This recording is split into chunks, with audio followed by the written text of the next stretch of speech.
Varicose veins కి సరైన చికిత్స కోసం సంప్రదించండి ఎవిస్ హాస్పిటల్.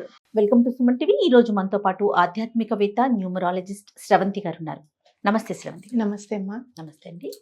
నెగిటివ్ థాట్స్ చాలా మందికి అండి, ఈవెన్ నాకు కూడా కొన్ని సందర్భాల్లో వచ్చేస్తూ ఉంటాయి. కొంతమందికి చాలా ఎక్కువగా వస్తాయి. అటు వెళ్తే ఏదన్నా జరుగుతుందేమో, లేకపోతే ఇది రాస్తే నేను పాస్ అవనేమో, నాకు ఏదో జరుగుతుంది ఏదో రాదు, ఇలాంటి థాట్స్ ఎక్కువగా వెనకాలే వచ్చేస్తూ ఉంటాయి. దీనివల్ల అసలు ముందుకు అడుగే వేయలేకపోతాం, ప్రయత్నం కూడా చెయ్యం. ఇలాంటి నెగిటివ్ థాట్స్ నుంచి బయటపడాలంటే ఏం చేయాలంటారు? నెగటివ్ థాట్స్ కి చిన్నప్పుడే పిల్లలకి ఎలా నేర్పించాలి అసలు? మెయిన్ అది మెయిన్ మూలం ఏంటి అంటే నెగటివ్ థాట్స్ కి భయం. చిన్నప్పటి నుంచి ఒక బూచాడు అని చెప్తాం చూసావా, పిల్లలకి చాలా పొరపాటు. ఏదో ఎప్పుడో ఒక్కసారి ఏమైనా భయపడితే వేరు, కానీ అట్లా ప్రతిసారి భయపెట్టకూడదు అనమాట.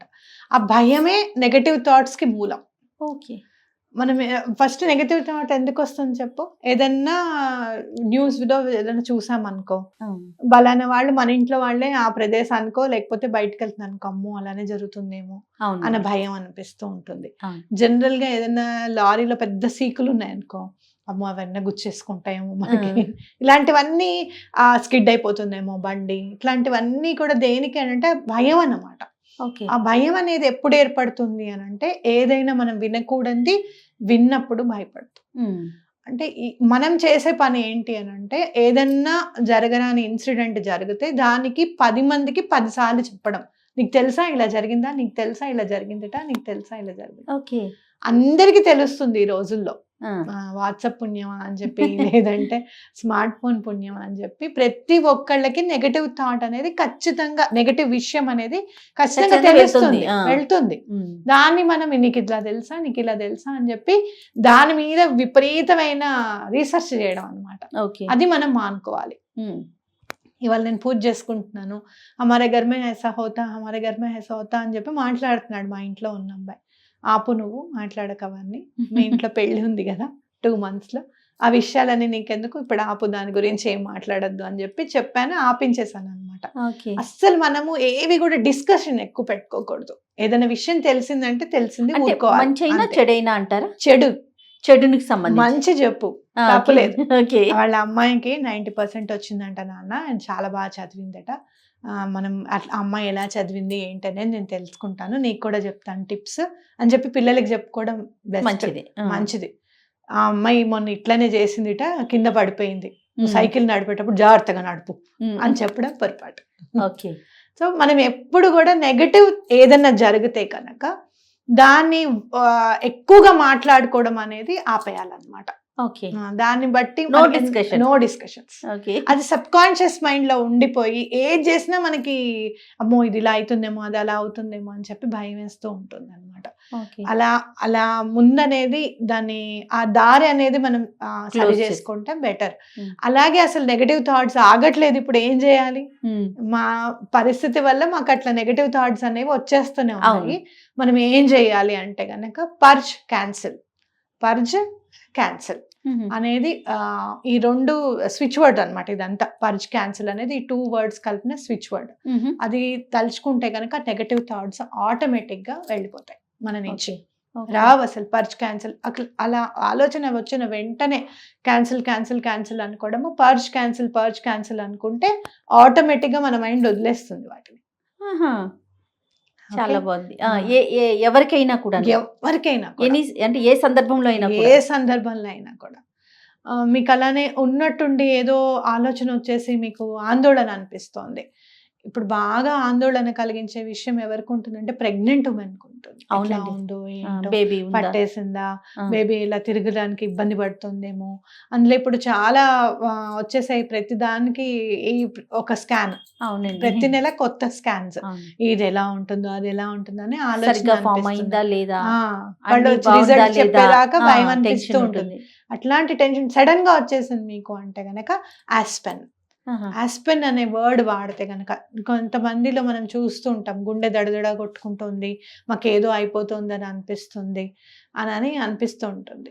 అలా ఆస్పెన్ అని అంటే దడదడ అనడం అనేది కూడా, భయం అనేది కూడా తొలగిపోతుంది అనమాట. ఓకే. ఈ స్విచ్ వర్డ్స్ మనం యూస్ చేసుకుంటే చాలా బెటర్. ఓకే. పిల్లల్లో ఆ భయాన్ని పోగొట్టాలంటే ఏం చేయాలి? నెగిటివ్ థాట్ని, అంటే నేను బాగా చదివాను కానీ నా మార్కులు రావేమో, నేను బాగా చదివాను నేను రాయలేకపోతానేమో, లేకపోతే ఈ జాబ్కి నేను ఇంటర్వ్యూని అటెంప్ట్ చేయలేకపోతానేమో, ఇట్లాంటి థాట్స్ కనిపిస్తూ ఉంటాయి కదండి. పిల్లలకి చిన్నప్పటి నుంచి ఎలా నేర్పించాలి? పిల్లలకి మీరు చూస్తే కనుక మా చిన్న పాప మొన్న ఒకటి చెప్పింది నాకు, నీకు తెలుసా నాకు మంచి మార్కులు వస్తాయి అని అనుకున్నప్పుడు ఆ రోజే నాకు సరైన మార్కులు రావట్లేదు, నేను బాగా రాయలేదు అని చెప్తాను కదా మా ఫ్రెండ్స్ కి, అప్పుడు 25కి 24 వచ్చేస్తున్నాయి. నేను బాగా రాశాను అన్నప్పుడు నాకు 19, 20 వస్తున్నాయి. ఏంటో అంటే చూడండి వాళ్ళ అనలైజేషన్. నేను అప్పుడు బాగా, అంటే నేను అప్పుడు తనకి చెప్పిన మాట ఏంటి అని అంటే, నువ్వు బాగా రాసిన తర్వాత కూడా నేను సరిగ్గా రాయలేదు అని ఫీల్ అయ్యి చెప్పావు, నువ్వు బాగా రాసావు బట్ నీకు సాటిస్ఫాక్షన్ లేదు నువ్వు రాసిన దాని మీద. సో నువ్వు రాసుకున్న దాని మీద ముందు సాటిస్ఫాక్షన్ తెచ్చుకో, నేను బాగా రాశాను అని చెప్పి. నువ్వు ఏదైతే పిల్లలకి చెప్పినప్పుడు ఏం చేసావు అని అంటే, అన్ని అటెంప్ట్ చేసేసాం కదా అని అనుకున్నావు, ఎక్కడో దాన్ని నువ్వు ఫోకస్ చేయలేదన్నమాట. అంటే క్రితంసారి నీకు ఫుల్ మార్క్స్ వచ్చాయి కదా, అది నువ్వు కంటెంట్ గా ఫీల్ అయ్యి మైండ్ లో పెట్టుకొని ఏదైనా మిస్ చేసి ఉంటావు. అంతేగాని నువ్వు చెప్పడం వల్ల అలా జరిగిందని మాత్రం నువ్వు ఎప్పుడు అలా పెట్టుకోకూడదు. ఈసారి అందరికి బాగా చెప్పు, బాగా ఫోకస్ చేయి, ఎందుకు రావో చూద్దాము అని అంటే మార్క్స్ వచ్చాయన్నమాట. అంటే పిల్లలు వాళ్ళు ఎలా థింక్ చేస్తున్నారు, అసలు దేనికోసం భయపడుతున్నారు వాళ్ళు అనేది మనం చూడాలి. ఒక్కొక్కసారి ఏమవుతుంది అని అంటే, క్వశ్చన్ పేపర్ చూసిన తర్వాత, మా చిన్నప్పుడు కూడా నా ఫ్రెండ్స్ కూడా క్వశ్చన్ పేపర్ చూస్తే ఏవి రాలేదు అనిపించదట వాళ్ళకి, చదువుకున్నవి కూడా. ఆ తర్వాత కొంచెం సేపు అయ్యి వాళ్ళు మంచినీళ్ళు తాగడం చూసేదాన్ని నేను. చూస్తే కొంచెం వాటర్ తాగి రిలాక్స్ అయిన తర్వాత ఇది మనకొచ్చు అని అనిపించింది శ్రవంతి. ఫస్ట్ చూస్తే చాలా భయం అనిపించింది అని అంటే, అప్పుడు నుంచి మనకి ఈ కౌన్సిలింగ్ అనేది అలవాటేమో. ఓకే. నువ్వు ముందైతే క్వశ్చన్ పేపర్ చూడక మంచినీళ్ళు తాగు, తాగిన తర్వాత చూడు, అప్పుడు నీకు భయం అనేది ఉండదు అని అంటే, అవునవును అలానే చేద్దాంలే అని. ఇట్లా పిల్లలకి వెళ్ళేటప్పుడు కూడా మీరు ఏం చేస్తారు అని అంటే, ఫస్ట్ ఎగ్జామ్ ఇంకా రేపు అనగా మనం ఏదైతే చదువుకుంటామో ఒక్కొక్కసారి అవే క్వశ్చన్స్ రావడం కూడా మనం గమనిస్తాం. అవునవును. అంటే ఏంటంటే మన సబ్ కాన్షియస్ మైండ్ లో కొన్ని రిజిస్టర్ అయిపోయి ఉంటాయి, మేడం చెప్పినప్పుడు ఇది ఇంపార్టెంట్ అని చెప్పి. తప్పకుండా అవి ఏమి ఇంపార్టెంట్ అని చెప్పారు అనేది చూసుకోవడము. ప్రతిదీ కూడా పిల్లల దగ్గర మనం చేయాల్సింది ఏంటి అని అంటే, అసలు మదర్ టంగ్ లో వాళ్ళని ఆన్సర్ చెప్పమనడం, ఆ భయం పోతుంది.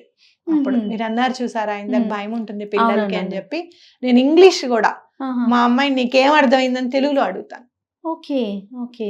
ఏదో ఒకటి వచ్చిన భాషలో రాస్తారు కదా, అప్పుడు నీకేం అర్థమైంది దీనివల్ల అని అడిగితే దానికి సంబంధించింది, ఇప్పుడు మళ్ళా కాదు క్వశ్చన్ ఆన్సర్స్ కాదు, ఇప్పుడు పారాగ్రాఫ్ ఆన్సర్. అవునండి, వాళ్ళే ఓన్ గా ప్రిపేర్ చేయాలి, క్వశ్చన్ వీళ్ళే ఇచ్చుకోవాలి, ఆన్సర్ వాళ్ళే ఇచ్చుకోవాలి, అలా ఉన్నాయి కదా. సో ఆ పారాగ్రాఫ్ కి సంబంధించిన దాంట్లో వాళ్ళకి తొందరగా అర్థం చేసుకోవడానికి అనేది ఉంటుంది అనమాట. ఓకే. అట్లా మనం మదర్ టంగ్ లో పిల్లలతో మాట్లాడితే, మాతృభాషలో గనక పిల్లలతో మాట్లాడితే, నేను సైన్స్ సోషల్ అన్ని ఇలానే అడుగుతాను, తెలుగులోనే అడుగుతాను, నీకేం అర్థమైంది దీని నుంచి అని చెప్పి. కాబట్టి అలా చేస్తే గనక వాళ్ళకి తొందరగా ఆన్సర్ రాయడానికి అవకాశం ఉంటుంది, ఆ భయం కొంత భయం పోతుంది. మ్యాథ్స్ అంటే చాలా భయపడతారు. అవునండి పిల్లలు. అవును. ఏం లేదమ్మా కొంచెం నువ్వు ప్రాక్టీస్ చేస్తే ఫుల్ టు ఫుల్ దీనికే వచ్చేస్తాయి అని చెప్పడం.